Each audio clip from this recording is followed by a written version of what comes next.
What is happening? It's your boy Roy. It's another episode of Sync Gems. Pow, pow, pow. Today, we have the guy that got me started in sync licensing, Jesse Josefsson. I stumbled upon his content in 2017.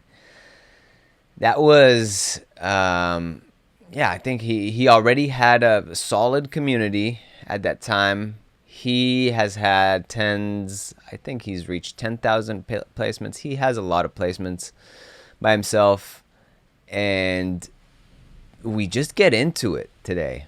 We talk about the ins and outs of how he got into educating people and what qualifies people to actually educate others. And you know what? For I'm gonna open up. I'm gonna tell y'all the real deal is I sometimes feel unqualified to give information to people, but having somebody like Jesse who comes up and says, "Man, You're doing it the right way," has been instrumental to me, and he actually says that in the in one part of the interview. He commends me for my efforts, which he sees, which is amazing. It's a full circle, I would say, because it's been a long time that I've been following his stuff, and to feel like I've earned my stripes in a way from somebody like him, which is an amazingly inspiring guy to me, is big. So Jesse, you'll see, it's a very, very, very, very inspiring interview. I feel like we cover a lot of ground. It's a short one, but it's really to the point, and you're going to get a lot of gems out of this, for sure. If you want to support the podcast, you know what to do. If it's on YouTube, go ahead and subscribe to the channel.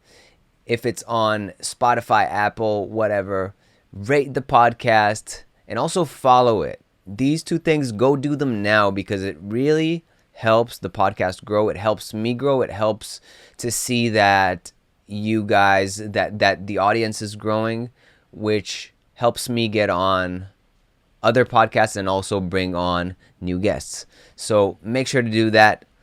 Another thing, if you want the 11 Gems PDF, it's for free. You go into the show notes or whatever, the captions below if you're on YouTube, and there's a link there for the 11 Gems PDF for a successful sync career. And without further ado, Jesse Josefsson, what is going on? Oh, so much stuff, man. So much stuff. It's good to connect with you, buddy. It's been a long time. It has. So as like we're gonna do a like a podcast, a little podcast swap between me and you. And as you will, I will also say in your podcast, I started sync because of you. So I started sync because of your stuff and your materials and your things that you put out there. And I'd like to touch on a few things, because my introduction, I guess, will be a bit different than what you're used to. But the way that you came out to me was as somebody who is just, you don't, it seems almost as if you don't have time to kind of like bullshit around, and you're talking straight to the point. You're talking from your reality.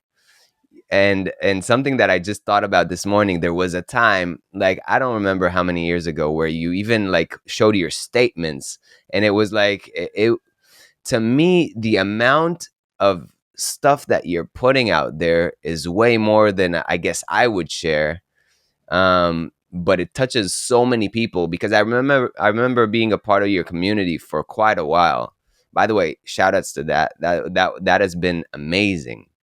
And I was a part of that for a while, and I remember just like you sharing so vividly what you are going through, and that was so attractive to me. I wanted to be a part of that, and I wanted to also get to know a person who is able to just like share like that. So I first of all, I want to share my appreciation to you and just say for real that it wouldn't have been the same without you in my journey. And I'm sure a lot of people can say that. And so I'm super grateful for you. That's to start with. Um, Second of all, let's just for also for me, I'd love to know like your trajectory from like day one. What did it all look to you building up to having the insane community that you have today? And you are providing people nowadays with opportunities, with pitch opportunities, with briefs. You're doing such a huge thing, and you're also really into AI and where this is going. And man, let's just start with your story from the get go until now, what you're doing right now.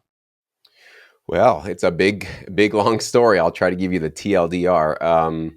Got started back in, well, let's go all the way back. Was playing drums, had punk bands, rock bands, all that good stuff. And I wanted to be the Beatles, right? I wanted to have a rock band that succeeded, got a major label deal, toured the world, and got fairly close in my early 20s, not quite there. And in the process of bumping into a whole bunch of different people in LA and having a bunch of different experiences, I rubbed into a production music library executive. And I don't know, I didn't think too much of it, but I thought, wow, you can get TV placements just by making music and basically beats from your home. And that's kind of where I was at that point, just making beats, not really thinking of myself as a sync composer or producer or anything like that.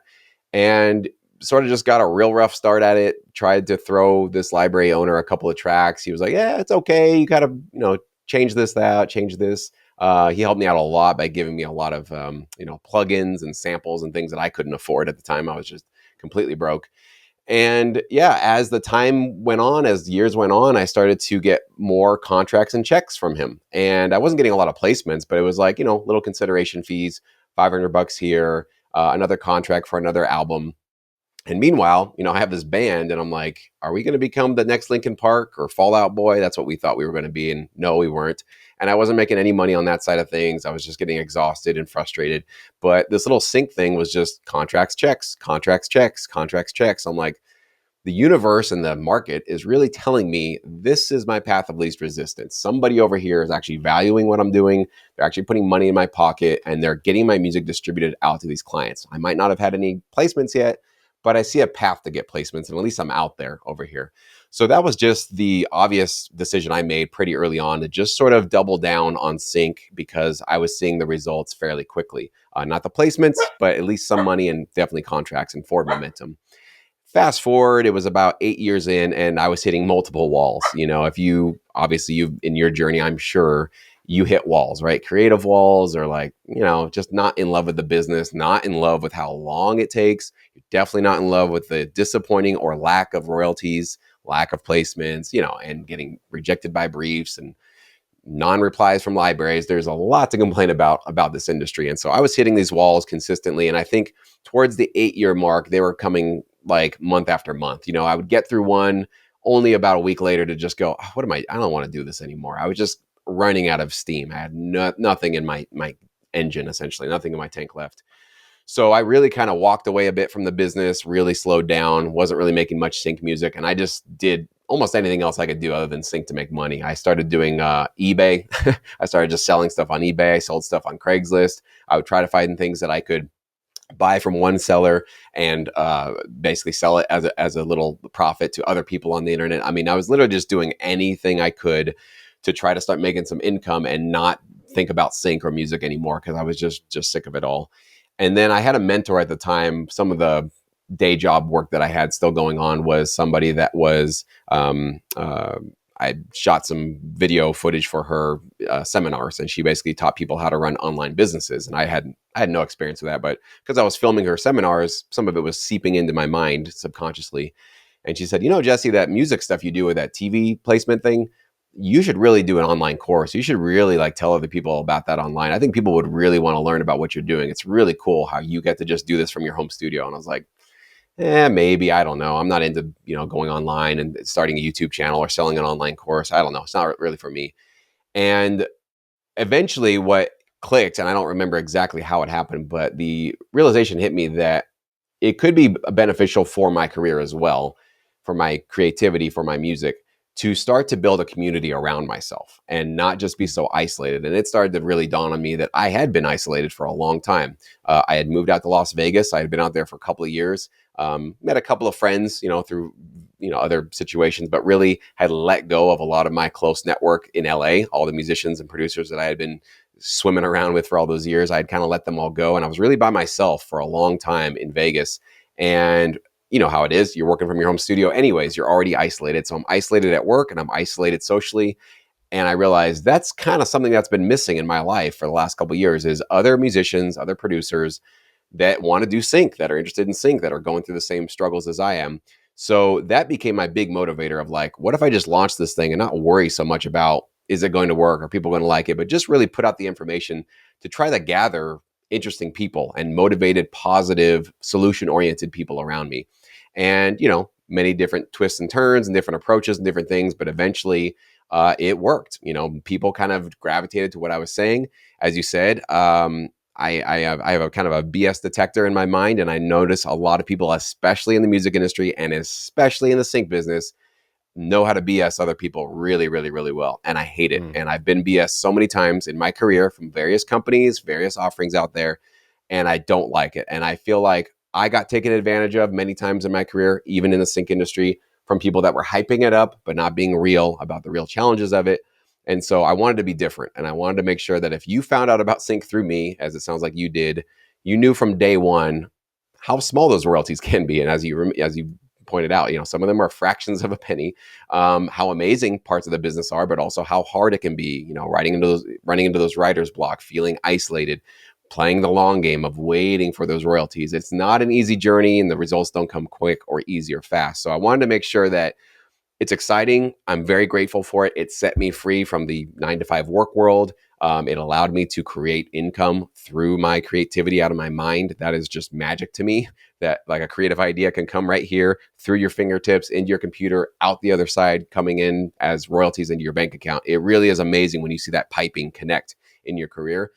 So it's magic. It's amazing. It's beautiful. I'm so grateful for it, but it is hard as hell. And it takes a lot of patience and persistence and consistency. So I just wanted to make sure that if somebody was going to find out about sync licensing, and they're going to find out about through me, that they wouldn't feel misled in a year or 2 years or 3 years, whenever, when they felt that kind of, feeling of hitting a wall. And I noticed, I was actually just checking out your channel, that you had a video recently where you said, you're switching things up. You're taking a new approach because you're also, feeling this. I don't know. Maybe I'm over interpreting what you were going through, but I'm curious what you've been feeling lately in your sync licensing career, because it sounds like very normal. Sort of Mm. having expectations, not feeling that those expectations are being met, and then wanting to completely change course. So I definitely think this is the most common story that everybody that gets involved in this business go through at one point or another. It might come for you guys in 6 months, might come for you in 3 years, but it's definitely coming. Yeah. Whoa. Okay. There's a lot here. So, first of all, I don't know if it's a word, but maybe we should coin that term. But I feel like, because you were talking about persistence and consistency, what if we merge those and call it persistency? Perfect. Does that exist? Coin it. I don't think so. I think I it's think yours. we've just coined a term. It's gonna be in the ether. It's gonna be in for the world to hear. But persistency. Um, Yeah, I would love to hear a little bit about the BS that you were talking about, like to expand on that and how you've experienced it, how you've seen your composers, like people who are in touch with you experiencing it. Because yeah, I've we're gonna touch on pivoting, but also like I feel like this is super important to touch on. Yeah, and I won't mention specific companies, libraries, Of or anything course. like that, but there is essentially one central theme that usually comes up all the time for BS. And it usually starts off with marketing greed to you, right? And telling you about six-figure placement opportunities, massive placements, huge, oh my gosh, multi-million dollar. and I had somebody early on in my career say, Jesse, you're going to be rich. You're going to be so rich. Your music is so good. That's the kind of stuff that I heard. And it's, Mhm. such a massage. It feels so Yeah. good. It's like jumping into a nice warm bath. Like, oh, I love to hear that. Right. Who doesn't want to hear that from somebody inside of the industry? You're going to do great. And there's amazing things for you. And of course, that spikes up your greed center, right? And we all have one. And it's like, ooh, okay, maybe I'm going to do something amazing and I can see this. And we start getting really excited. But what happens is when that greed mode gets activated, our blinders can go up, right? And then we Mhm. don't see maybe not the best agreements that we're about to sign, or somebody claiming to have our best interest at heart who's going to go pitch our music to placement opportunities really doesn't have our best interest at heart, but instead they just sold us a dream and took advantage of that, right? And it's a tale as old as time. Every producer, every musician, every band has had somebody come along, some shark, promising the world and obviously never delivering or under delivering or literally stealing from them. Okay. So that is what I mean by the BS and it's not unique to the music industry, but boy, it's very, very rampant. And I see so many things online, specifically around sync, that always get me a little bit irksome because I see a lot of the positives. I see a lot of the this can happen and that can happen and this and this. And it's so great. It's like exponential and passive income and all this kind of stuff. And then from those same sources, none of the realism's coming in, right? None of the real challenges, none of the, by the way, this isn't get rich quick. By the way, this can take 2 to 5 years to see this grow in your life. Are you ready to commit almost no income for 2 to 5 years, maybe even more? Are you ready for that? People that are doing this full time, they have 500 to 1,000 tracks they've composed. How many do you have? 20? You Yeah. ready for that? So Yeah. that's what I mean is that I don't love it when the dream is being sold without the realistic expectations set as well.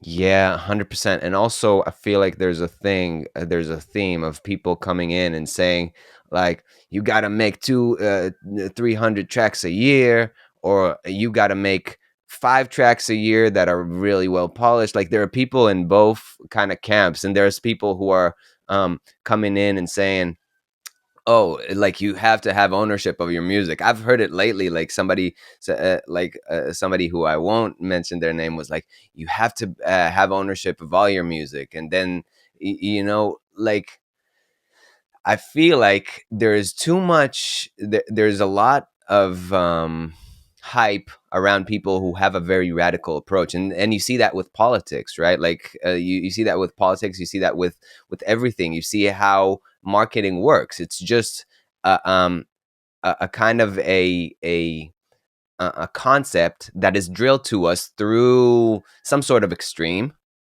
and I'm being very vague here, yeah, but take it wherever you want. But somebody's coming in saying, "Oh, this is how you got to do things," and that actually what pays their bill. Like your attention pays their bills. So it's a whole thing. And then the dangerous part is when people start believing what they say too, and then talking about having your blinders on. It's like, oh shit, this person is completely like, after listening to a person for a while, I'm like, oh my god, this is a total, like somebody who's totally not open to the opportunities that are happening around them. And yeah, if you have a library deal, never do it in perpetuity and stuff like that. I heard that was literally the first library deal I did was in perpetuity, and I was following one of these people who said, have ownership of your music always, never sign in perpetuity, all these kinds of things. And then I actually was following you and Clint at the time, and Clint was like, what do you mean? Like, you're making money in perpetuity, go for it. Like who kind of like this approach. And what I wanted to say is that this is super dangerous. That's why I kind of found grace, I feel like, when I came to every time I came to your videos, because I was like, yeah, this person is actually talking through what I'm living, and not through an imagined experience that exists somewhere over there. Does that make sense? Yeah, man. I think you really tapped on something pretty deep there, which is definitely we're living in the world of attention is becoming the most scarce resource. And so anybody on YouTube, you gotta command attention, right? You can't come on there with a sort of milk toast, vanilla, bland opinion. You can, but you'll get 3 views on it, and you'll never get an audience, right? Right. So it is something that I have definitely course corrected on quite a bit. So if you watch some of my earlier videos, I was much more of the mindset of telling people exactly do this, don't do that. This is the advice. This is the path. This is what worked for me. I'm going to tell you guys to follow my footsteps. Yeah. I've been trying to consciously change that a bit lately as to say, I don't want to tell you guys what to do, but I want to be more 360 and tell you the pros and cons, right? Because Mm. one debate, which I know people can go both sides on, is if you're going to pitch your music to exclusive libraries, should you go one at a time or should you just send your 10 tracks to 10 different exclusive libraries and just see who gets back to you?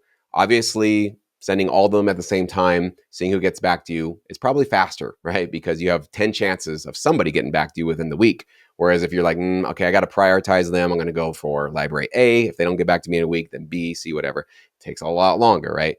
So I used to obviously say, just do the latter approach. Just go one at a time because you can get into many different issues. You can get into problems when you're sending exclusive music to multiple companies because then you might be doing a bait and switch on two companies that want to take your music. You got to piss off one of them. You got to choose which one you're going to basically make an enemy on day one to say, just kidding, bro. Didn't have the music for you. I know I said I did, but I gave it to somebody else already, you know? Mm. So instead of telling people just do it one at a time, I made a tutorial not too long ago just saying, here are the two approaches, right? You can do one at a Yeah. time, you can do all at the same time. And here's the pros and cons of both. I did it this way. I still think this is the way to go, but you can go the other way. Just know, I just want everybody to have their eyes open to what they're getting involved with. So if you go Mm. that direction, here's what the cons are, in my opinion, right? And so you're absolutely right. And everybody's going to have their own journey and experience in sync, right? So what I'm going to tell people or what I think is the smart approach or what works for me, the next person had a completely different experience, worked a different way, maybe pitched directly to the supervisors, and did great that way. I never did that. And they're going to tell you, no, no, no, like that production music stuff or that in perpetuity stuff, that doesn't work and that's garbage. You're just going to want to do it this way. That's okay. Everybody's going to have their point of view. I think what you did tap on there, though, is crucial. If you're going to listen to anybody, make sure they've walked the walk. That's the bare minimum requirement, right? If somebody's going to tell you this is how you succeed doing X, Yeah. Y, or Z, make sure they're not just putting out content about that because they've read it on a blog post or they've done a chat gpt research program. They've actually made placements. They've actually gotten those placements. That's why one of the reasons why I don't want to be braggadocious on my channel, but I do want to be transparent and let people know I'm nearing 10,000 placements at this point, and I do want to show you guys that what I've done has gotten results, right? And also, I want to show you, some of the amazing parts of that with some of those royalty, statements and stuff, but also show you how sad and laughable some of this industry is when you see your streaming royalties that are fractions of pennies to give you guys the Yeah. full 360 scope. And I found doing that, you don't have to sell people on it. People basically Hmm. will either see what you're saying and go, that fits, that works, that makes sense, or like you said, in perpetuity, no thanks. Transferring copyright ownership, no thanks, not for me. And there's nothing wrong with that. That's great. You stay true to your values, you stay true to your ethics and whatever feels right for you. But there's really to me, it's not about right and wrong. It's just about making sure that people are fully informed about the decisions they're making. And as you said, not being misled or being led down a path with the assumption that this is the only way to succeed. Working with libraries is definitely not the only way to do great with sync licensing. There are a variety of ways. Based on your access to relationships and your talents and skills, there's so many different ways to do great with sync. But I can only teach and I can only feel really good and confident about showing what I have personally done in my career. So that's the bare level requirement in my book. Yeah, and I mean, like talking to pivoting, like I think you're bringing it full circle because you were talking about pivoting before, and I feel like even one of the labels that I work with that work with Universal, they're pivoting right now. Like that. It's just there are. I feel like what you're saying, what I'm hearing is just like watch who you admire, like watch what they're doing, watch what they're moving, how they're moving, and not imitate, but soak in. And that's exactly like how I started again with your stuff. Was like, yeah, you were saying in 2017 you were preaching like to approach single libraries, and then and I think also the landscape was a bit different then where to where it is right now. um and the market is becoming a little bit more saturated. So I feel like the approach has to change. But that's the whole thing. We grow. I can't take your 2017 video and make it my Bible. That just doesn't work like that in a world that's always moving. Same with Dan Graham's book. It's amazing, right? Like it's amazing, and there were so many parts where I went like, oh shit, this is amazing. But does everything speak to what the industry will look like in 5 years? Hell no. Like it's just like it's an approach that we have to take in with a grain of salt and keep moving and creating our own path around surrounding it, because some people will be really successful pitching to supervisors. Why? Because they touch elbows with supervisors all the time. Do I touch elbows with supervisors all the time? No. So I mean, like, I think that's the thing that is underlooked and underappreciated, where people are like, yeah, do this and do that, and maybe it just doesn't fit to how you're willing to work in music. Does that make sense? That's it. I think you completely summarized it. We different strokes and different folks, and I also think part of the challenge of doing what I do, which is trying to coach and educate people that want to get started with sync, is on one hand saying, this is my strategy. These are the kind of companies I partnered with. This was my workload. This was my mindset, right? I kind of give all of those like loose structural, guide work or guidelines, a framework for you to work within. At the Yeah. same time, I have to be honest and say your journey will look nothing like mine. You're going to work with completely different companies at a different pace, different types of clients. And what's interesting now about technology and AI and all the things that are coming into our industry, like you said, the videos I made in 2017, I haven't really changed much of my approach or what I'm saying, because it's basically the same old. But you're right. Like these days, somebody actually asked me, they said, "Hey, I saw this old email. You said you were talking about electro rock, as if that's like a high quality genre to do well in sync. Is that still the case?" And I'm like, electro rock isn't as hot as it was in 2017. And I said, I better update that, change that. And what's going to Yeah. happen, I think, is, we're going to get to the point where, like, if you hear something I said 2 years ago, it's not really relevant anymore. And then eventually it'll be maybe 1 year Yeah. in distance. And you realize things have changed so much in a year that, like, whatever I said a year ago, you might need to get an update on what I'm thinking about it right now. So I think you're wise to be nimble, be flexible, not be so rigid about whatever your mindset has been or whatever your approach has been. Um, it's the only way really to evolve. And I think that's what was really cool about your recent video about that, is just kind of going, where where can I lean into to get stronger, right? And what can I do to basically challenge myself to grow a little bit, even if it's going to hurt, and I'm going to go through a kind of a suck phase of like, got to do something that's like kind of new for me, and I'm not going to feel like I know what I'm doing. But that's usually where we do our most growth. So I think it's great for you to, just double down on that mindset and remind all of your viewers. And it's really, also, I want to say a funny thing. You had reached out to me about 2 years ago, I think, asking me to be Yeah. on this podcast, and I was a Yeah. jerk and said no. And it was because at the time, I'll be honest, I was getting quite a bit of requests from people who were starting podcasts or doing a YouTube thing or a blog.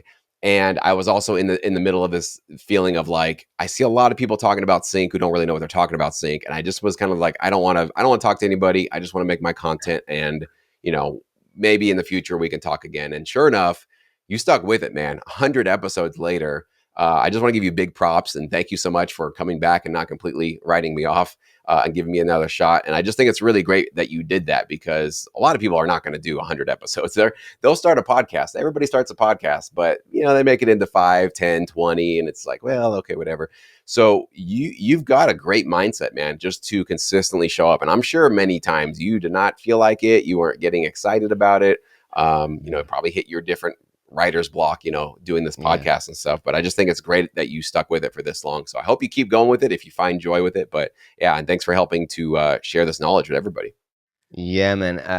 I want to say also that it's funny because, again, like as years went by, I feel like I've become friends with people who are mutual to you, and then like I actually I met Trevor in person in Austin, and then he talked about you so highly, and I'm like, well, let me wait with this, like like this will come. So like the thing is, I feel like in an industry, in something that is so frugal, like a music industry, that is so ever changing, the most important thing is to choose your battles and choose who your people are.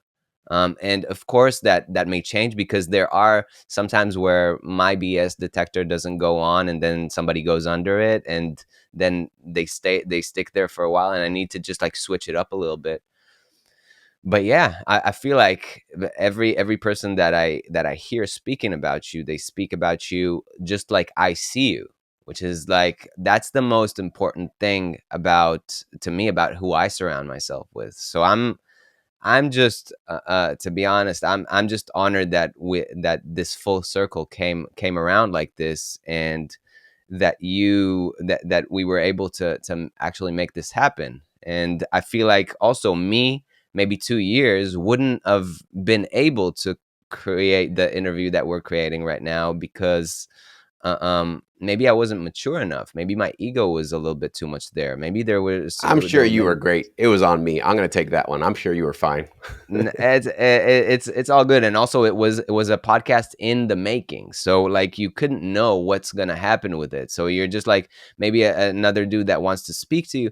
So anyway, like the whole thing is, to me, the biggest thing from this interview, because we're like short on time, is like the persistency, the being able to show up.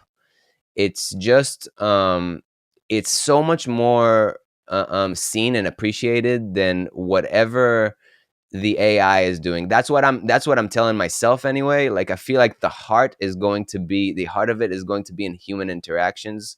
Whatever happens with technology, I feel like just like people started going back to vinyls at some point, there was this renaissance.